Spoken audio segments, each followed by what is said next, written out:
Hello again. So JAMB registration for 2024 is going to be starting on the 15th of January 2024 and it's going to be ending on the 26th of February. So in this video I'm going to be giving an overview of what the registration process is like, things you're going to be needing for the registration, for your registration to be successful, and common mistakes candidates make each year that you should totally avoid.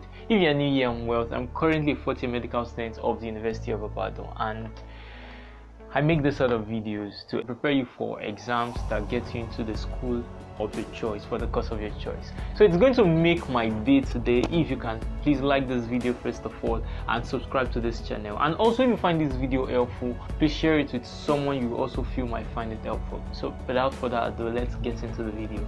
First, let me start with the things you need to have a seamless registration. The first thing you need is an active personal phone number, because this phone number is what you're going to be using even after the registration process. So you're going to be getting information via this phone number. You'll use this phone number to get your profile code, which is unique to you. You're going to be getting your result first via this phone number when results are available. So it's important to actually have an active phone number that is best yours, or could use that of a reliable person, maybe a family, someone you can always reach. So the second thing to get is an active personal email. For this, I believe everyone should have an email. So when I was writing my own exams some 5 years back, that was when I actually got my first active email, and that email is what I've been using till this date. So this is to tell you how important it is to use an active email. So if you don't have an email already, if you don't have an email address already, I would advise you create one, and make sure you do not forget the password, because this is something I see students do. They create an email, very shortly forget it. Something I would advise is, if you think you're going to forget your email password, you could write it down somewhere safe, where in case you ever forget it, you can always go back and check, because this email is going to be used throughout the process. Now the third thing you need is your NIN, National Identification Number. So for every Nigerians, we're actually mandated or expected to have an NIN.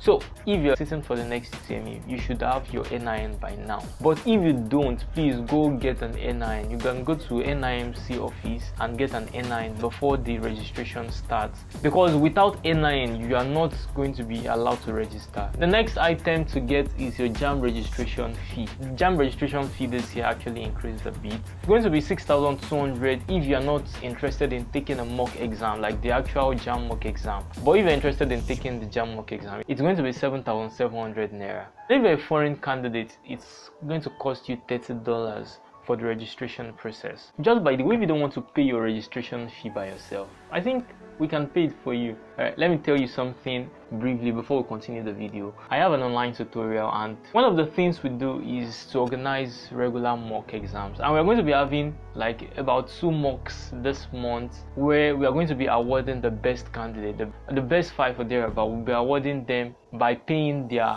JAMB registration fees. The tutorial itself is not free. It costs 2,500, and it's a one-time payment that is going to last till the end of UTME. So I feel it's something you might want to consider. I'm going to put a link to join if you're interested in the description below. Alright, let's get back to the video. Now the fifth thing you need is your O-level results or O-level certificate. So not everybody now has to have an O-level result, but you should at least be planning to have one. So for a good number of students taking the UTME, you already have an O-level exam, which could be WAEC, GC, NECO, any of these exams that are accepted. But if you don't have an O-level result already, it's not a problem. You can use an awaiting result, but you have to write the exam this year, and there's going to be a deadline for you to upload your result. Now let's talk about the overview of the whole process of registering for JAMB. So the first step is to get your profile code. So this is something you are going to be doing by yourself, and it's super easy. From your active phone number, type NIN, the 11 digit on your NIN in this format. You're going to type it and send it to 55019. Once you send this, an amount of 50 naira will be deducted from your account. You must have recharged the number before you send this message, else it won't be successful. Then they are going to send you your profile code and also your name, which is already on your NIN. So you can see you need your NIN and you need an active phone number to actually even start this registration process. Step 2 is to actually make research yourself and know the right right subject combination. You can know all of this thing by looking at the JAMB brochure. You should know what subject combination you want to pick for the course you want to choose. What I mean by this is, someone that wants to study medicine, for example, has to write English, physics, chemistry and biology in the UTME. And if you are confused about your subject combination for the course you want to choose, please put it in the comment section. I'm going to try to answer as many questions as I possibly can, and I believe other people in this community are also going to be willing to help, respond and share their opinion on stuff. Your JAMB subject combination is one thing. Also, you need O-level requirements. You need at least 5 credits for most courses. For some courses, they let you use 2 sittings. For some, it is just 1 sitting. Among those 5 credits, you have to have English and maths. You have to have at least a credit in English and maths and 3 other subjects. You can also know what combination this is in your JAMB brochure. Step 3, which is somewhat the final step, is to head to the JAMB CBT Center when the registration starts. When you get to the CBT Center, the first thing you are going to do is to purchase an e-pin, which, while I was researching for this video, I saw that you can actually purchase the e-pin yourself at home.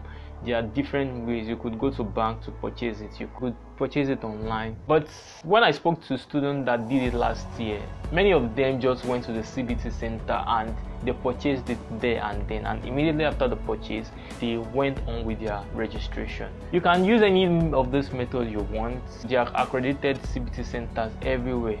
I believe you know one around you, so make sure you look for the closest one or the easiest one for you and go there. So when you get to the CBT Center, make sure you are calm enough to put in the right information and avoid unnecessary mistake, because this mistake will cause you stress. It will stress you later on in the process, maybe during your admission process. Also, the previous step is to know what subject combination you want to choose. You're going to be having 4 options of schools to choose. So for each school you choose, you're going to pick a course. So you are allowed to pick 4 choices, and before you get to the CBT Center, know what you want to choose. Know what your first choice is going to be, your second choice, your third choice, your fourth choice. This is going to make the process easy and seamless for you. Another thing you have options to choose at your CBT Center is whether you want to write mock exam or not. And lastly, when you are doing your registration, you're going to pick an area where you want your exam to be, and JAMB is going to put you in a center in that area. All those are things you should do when you get to the CBT Center. Finally, let me talk about the common mistakes students make, which you should avoid as much as you can.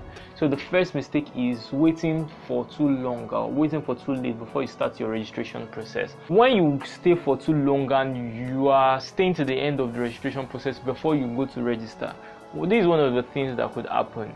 First is that the centers that are close to you, they might be filled up and you not have a choice. They can post you. The available center may be very far, and this is something that can be expensive and distressing for people. I have friends during my own time of registering, some people were sent to far villages.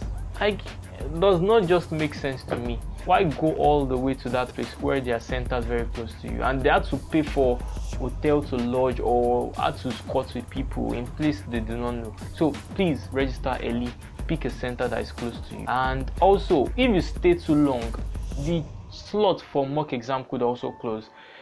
I think JAMB has a limited number of students they want to write mock each year, except if they're changing the DC or they've changed it recently. If you go there too late, there's a chance you'll not be able to register for mock. So please try to register as early as possible. Another mistake is error in registration, which I've talked about before. Avoid errors, be calm, cross-check everything, and make sure you are giving the right information. Most important thing I would say to do is to know what you want to put in there before you get to the CBT Center. Know what course and what school and what choices you're going to put. So the next thing is wrong subject combination. This also has to do with researching. Make sure you're avoiding wrong subject combination. Know what subject combination you want to put there and do not put, because wrong subject combination is disqualification. And lastly, waiting very late before you start studying. So I know a large number of students have not even started preparing for the exam now, but some will start now because we've registered, the exam is closer, while others will have to wait for 2 weeks, 3 weeks to the exam before starting to study. JAMB is not your secondary school end of session exam or end of term exam. It is a whole big exam that requires a large volume of knowledge. You need a lot of knowledge. It's something that is very doable. You just need a lot of time, a lot of effort, energy, dedication, discipline to study, especially if you are aiming for a high and very competitive course.